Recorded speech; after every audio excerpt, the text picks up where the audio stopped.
कलयुग का अंत कब और कैसे होने वाला है एवं कैसे ये मनुष्य कलयुग और सतयुग के इस संधिकाल के अंधकार को पार कर पाएगा। जैसा कि कई पुराणों में कलयुग की आयु 4,32,000 वर्ष बताई गई है, किंतु भविष्यमाल का पुराण के अनुसार कलयुग की आयु मात्र 5500 वर्ष की है। तो क्या जो पुराणों में कलयुग की आयु 4,32,000 वर्ष बताई गई है उसमें कहीं कोई त्रुटि है, या फिर जो भविष्यमाल का ग्रंथ में कलयुग की आयु 5500 वर्ष बताई गई है वह भ्रमित करने वाली है। वैसे आपकी जानकारी के लिए बता दें कि भविष्यमाल का ग्रंथ में जो भी भविष्यवाणियाँ की गई हैं वह स्वयं श्री जगन्नाथ महाप्रभु द्वारा की गई है, जिसे लिपिबद्ध किया था भगवान के पंचसखाओं ने। तो आखिर क्या है कलयुग की वास्तविक आयु और कौन सी आयु सही है, 4,32,000 वर्ष या फिर 5500 वर्ष? तो चलिए आज इसी पहेली को सुलझाते हैं।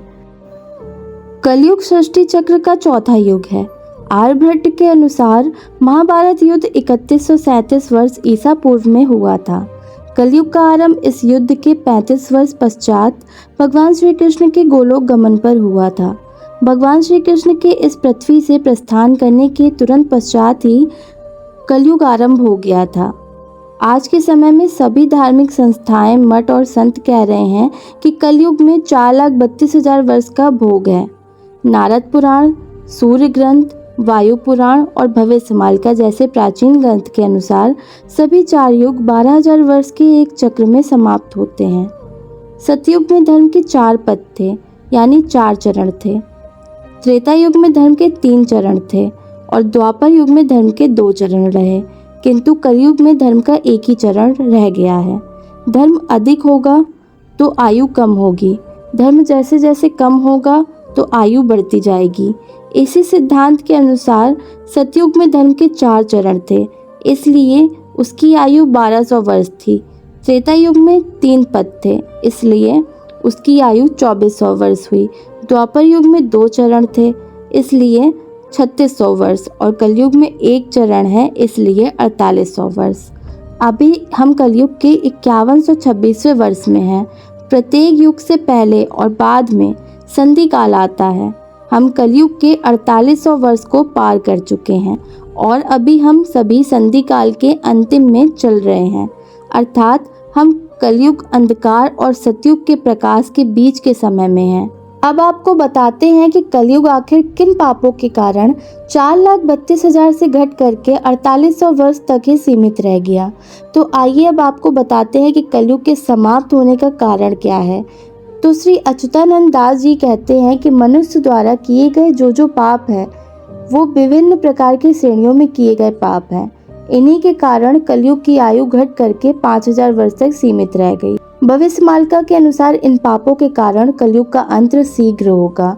आइए आपको बताते हैं कि वे पाप कौन कौन से हैं और किस पाप के कारण कलयुग की आयु कम हो गई। झूठ बोलने के कारण कलयुग से 5000 वर्ष कट गए। गंगा में नग्न स्नान करने से 12,000 वर्ष कट गए। ब्राह्मणों द्वारा किए गए पाप के कारण 30,000 वर्ष कट गए। मित्र के साथ धोखाधड़ी और द्रोह करने के कारण 6,000 वर्ष कट गए। महाविष्णु की प्रतिमा का पूजन ना करने से 17,000 वर्ष कट गए। माता तुलसी की पूजा ना करने से 5,000 वर्ष कट गए। अतिथि की सेवा ना करने से 6,000 वर्ष कट गए। भाई साथ द्रोह करके यानी कि विश्वासघात करने के कारण 40,000 वर्ष कट गए। अभक्ष खाद्य के भक्षण करने के उपरांत यानी कि मांसाहार करने के बाद 8,000 वर्ष कट गए। दूसरों का धन हड़प लेने के कारण 10,000 वर्ष घट गए। गौ हत्या के कारण 1,00,000 वर्ष कम हो गए। दान को गलत तरीके से उपयोग करने के कारण 14,000 वर्ष कट गए। विधवा माताओं के साथ गलत कार्य करने से 24,000 वर्ष कट गए। जीव हत्या के पाप से 11,000 वर्ष कट गए। गैर जाति धर्म वर्ण के नियम न मानने के कारण 12,000 वर्ष घट गए। भ्रूण हत्या के पाप से 7,000 वर्ष कट गए। स्त्री हत्या के पाप से 32,000 वर्ष कट गए। गौचारण और शमशान भूमि के हरण करने के कारण 40,000 वर्ष कट गए। माता का हरण करने के पाप के कारण 5,000 वर्ष कट गए। विश्वासघात करने जैसे पाप के कारण 40,000 वर्ष घट गए। मातृ हत्या, पितृ हत्या और अन्य पापों के कारण 3,000 वर्ष कट गए। इस प्रकार से कलयुग के 4,32,000 वर्ष में से 4,27,000 वर्ष कट गए और 5,000 वर्ष ही शेष रह गए, जो कि अब हम इसका भोग कर चुके हैं। किसी भी जीव आत्मा को मनुष्य जन्म लेने से पहले गौ माता के रूप में जन्म लेना पड़ता है। उसके पश्चात ही मनुष्य का जन्म प्राप्त होता है। ये बात तो हर मनुष्य को पता होनी चाहिए। जिस प्रकार मनुष्य गौ हत्या कर रहा है वह बहुत ही दुखद है। मनुष्य बहुत बड़ा पाप कर रहा है। गौ हत्या होने के कारण कलयुग की आयु 4,32,000 से 1,00,000 वर्ष कट गई, यानी गौ हत्या के कारण सीधे सीधे 1,00,000 वर्ष कट गए। महापुरुष श्री अच्युतानंद जी, जो कि उड़ीसा के निवासी थे, उन्होंने भविष्यवाणी का ग्रंथ परम गुप्त गीता में लिखा है, गौ हत्या से लक्ष बरस एहि रूपे कल जुगर से अर्थात गोचर और शमशान की जमीन में खेती करने से 40,000 वर्ष कट जाएंगे। कलयुग का अंत का प्रभाव 2025 तक समाप्त हो जाएगा।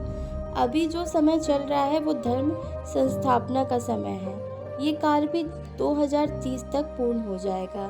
भविष्य मालिका के अनुसार सन 2030 में महाप्रभु दुनिया में धर्म संस्थापना के लिए 64 करोड़ लोगों के साथ सतयुग का शुभारंभ करेंगे। संसार की जनसंख्या 8 अरब से घटकर मात्र 64 करोड़ रह जाएगी। धरती पर अनंत युग का शुभारंभ होगा और महाप्रभु कल की 1009 वर्ष तक राज्य करेंगे। भविष्य मालिका पुराण एवं स्वयं चैतन्य महाप्रभु ने कहा था कि मनुष्य को कलयुग के भवसागर से पार उतरने के लिए मात्र एक ही मंत्र का सुमिरन करना चाहिए और वह मंत्र है हरे कृष्णा कृष्णा कृष्णा हरे हरे, हरे राम राम राम हरे हरे। यदि आपको कलयुग के भवसागर से पार उतरना है तो चैतन्य महाप्रभु द्वारा बताया गया इस मंत्र का जाप जरूर करें और सुमिरन करें। आशा करती हूँ कि आपको ये वीडियो पसंद आया होगा।